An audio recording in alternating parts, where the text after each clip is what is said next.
اپنے آپ پر غور کریں تو ہم اتنے قابل تھے کہ شاید ہمیں کوئی اپنے دروازے پر چوکیدار بھی نہ رکھتا، لیکن جب اس نے نواز دیا تو ہمارے لہجے ہی بدل گئے، ہمارا انداز ہی کچھ اور ہو گیا۔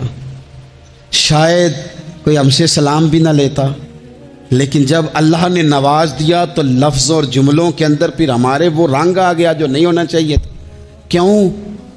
کہ مال آیا تو غفلت لایا۔ حضرت عمر فاروق کے زمانے میں جب مال آتا تھا تو وہ رویا کرتے تھے، فرماتے تھے یہاں جی آتا ہے وہاں غفلت بھی آتی۔ اپنی زندگی سے غفلت کا پردہ اٹھائیں۔ سو رہے ہیں سارے جاگ جائیں، وقت تیزی سے گزر رہا ہے، بے قابو ہو گیا، ہم سے نہیں سنبھالا جاتا ٹائم، کب دن چڑھتا ہے کچھ پتہ نہیں چلتا، شام ہو جاتی ہے ڈھیروں کام رہ جاتے ہیں۔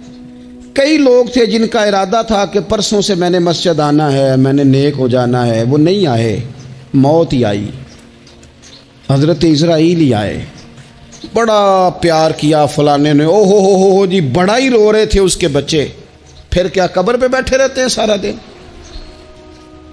پھر کیا کیا انہوں نے بچوں نے؟ کسی نے کہا میں نے ساتھ جانا ہے؟ نتیجہ کیا نکلا؟ پیار کس بات کا تھا؟ حضرت عبداللہ ابن مبارک کا آخری وقت تھا تو اماں رو رہی، بہن رو رہی، بھائی رو رہے ہیں، بیوی رو رہی، بچے رو رہے ہیں، آخری ٹائم ہے تو اماں سے کہنے لگے روتی کیوں ہو؟ کہنے لگی پتر بیٹے تو اور بھی ہیں پر جس طرح دوائی تو لا کے دیتا تھا کوئی بھی نہیں دیتا۔ فرمانے لگے بہنوں سے اور بھائیوں سے تم کیوں روتے ہو؟ کہنے لگے تو موجود تھا تو ہمیں کوئی ڈر نہیں تھا، ہر مشکل میں تو پہنچ جاتا تھا۔ بچوں کی طرف دیکھ کے کہو تم کیوں روتے ہو؟ وہ کہنے لگے ابا جی ابھی تو ہمارے بیاہ ہونے تھے اور آپ جا رہے ہیں۔ بیوی سے کہا تو وہ کہنے لگی بادشاہی تو تیرے سر پہ تھی، یہ بچے پوچھیں گے مجھے؟ تو حضرت عبداللہ ابن مبارک نے سر سجدے میں رکھا اور کہنے لگے مالک میں سمجھ رہا تھا یہ مجھے رو رہے ہیں، یہ تو اپنی ضرورتوں کو رو رہے ہیں، میرا خیال تھا کہ میرے جانے کا انہیں ڈر لگا ہوا۔ نہ ان سب کو تو اپنا اپنا مسئلہ ہے کہ میرا کیا بنے گا تو میرا کیا بنے گا تو میرا کیا بنے گا، پھر کھول کے روئے اور سب کی طرف دیکھ کے کہنے لگے اور تمہارا تو مسئلہ پیچھے حل ہو ہی جائے گا، اکٹھے بیٹھے ہو، میں سوچ رہا ہوں قبر میں جاؤں گا تو میرا کیا بنے گا۔ رب کی بارگاہ میں حاضر ہونا ہے، سوال جواب ہونے ہیں، حساب دینا ہے۔ وہ مجھ سے کڑے سوالات پوچھے گا تو کتنا لئی تو پاپ کمائے، دس نہ ان کتھے نہیں ہو تیرے کر دے، بلا ان کو تیرے حصے کا حساب۔ میرے عزیز غفلت کی بکل کھول دینی چاہیے، وہ دروازہ بند کریں جہاں سے غفلت آتی ہے۔ خدا را کوئی نہیں، آپ یقین کریں رسمی دعائیں رہ گئی ہیں، رسمی 2 موبائل ہاتھ میں پکڑے ہوتے ہیں، کل کے ٹائم پتر نے 2 موبائل اور 2 موبائل پکڑ کے وہ کہہ رہا ہوتا ہے مولوی صاحب بات دعا 5 منٹ اور لمبی کر دینا، دیگ میں ذرا دیر ہے۔ او تو ادھر بیٹھو، چھوڑ دیگ کو، تیرا تو باپ چلا گیا، رو بیٹھ کے مصلے پہ، مالک سے کہہ اسے معاف کر دے۔ او تو آج ہی افسر بن گیا ہے، تیرے لہجے میں آج ہی کچھ اور آ گیا، تجھے تو 3 دن میں ہی ہر شے بھول گئی، 3 دن میں ہی تو تیسرے دن اس طرح کے لفظ ادا کر رہا ہے کہ جن سے محسوس ہوتا ہے کوئی 2-4 دن بھی کوئی کہیں بیٹھ کے دعا کرتا ہے۔ اپنی غفلت کا دروازہ کھولیں، ورنہ اکثر آنکھیں تب کھلتی ہیں جب آنکھیں بند ہونے کا ٹائم آ جائے۔ ایک بات صرف اپنی زندگی میں طاری کر لیں، اس کو بھولے نہیں کبھی، اپنا حساب خود کریں۔ جس طرح ہم پیسے سارے دوستوں کے ساتھ ساری چیزیں ٹھیک ہیں، لیکن اگر ذاتی پیسے گننے ہوں تو وہ اندر سے لوگ دروازہ بند کر کے اپنے بال بچوں کے ساتھ گنتے ہیں، ان میں لوگوں کی شراکت داری پسند نہیں کرتے، چونکہ ذاتی مسئلہ ہے۔ اور ٹھیک ہے بات، بھئی کسی کا ذاتی مسئلہ ہے، وہ ٹھیک کر رہا ہے جو بھی کر رہا ہے۔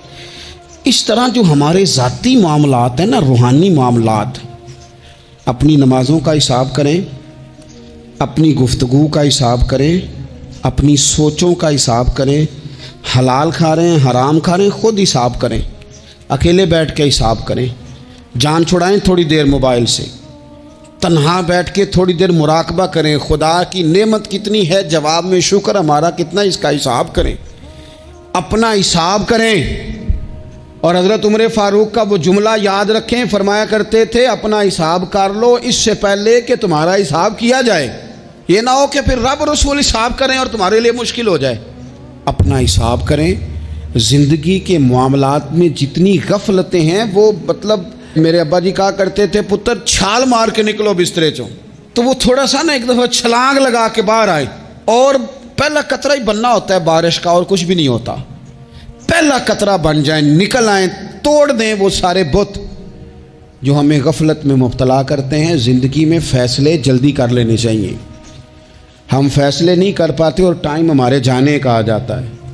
وقت وہ ایک نوجوان نے ایک دفعہ لکھا تھا کہ میں نے اپنے گھر والوں سے کہا کہ اب میں نے داڑھی رکھنی ہے اور کچھ میں نے عبادات کی طرف سفر کرنا ہے. تو میری والدہ کہنے لگیں کہ پتر اجے ٹائم نہیں.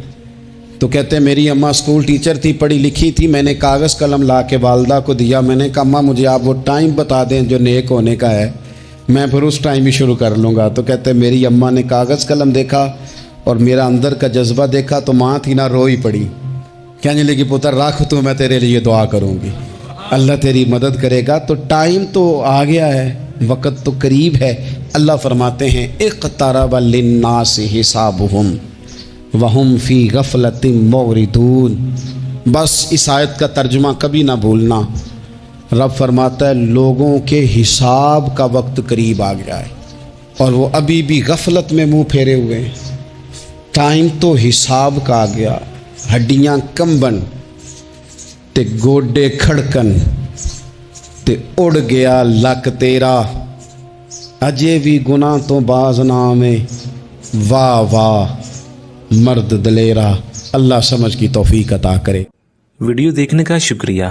اگر آپ چینل پر نئے ہیں تو سبسکرائب کر لیں اور ساتھ ہی ساتھ بیل آئیکن پر بھی کلک کر دیں تاکہ یوٹیوب ہماری ہر ویڈیو کا نوٹیفیکیشن سب سے پہلے آپ کو بھیج دے. جزاک اللہ.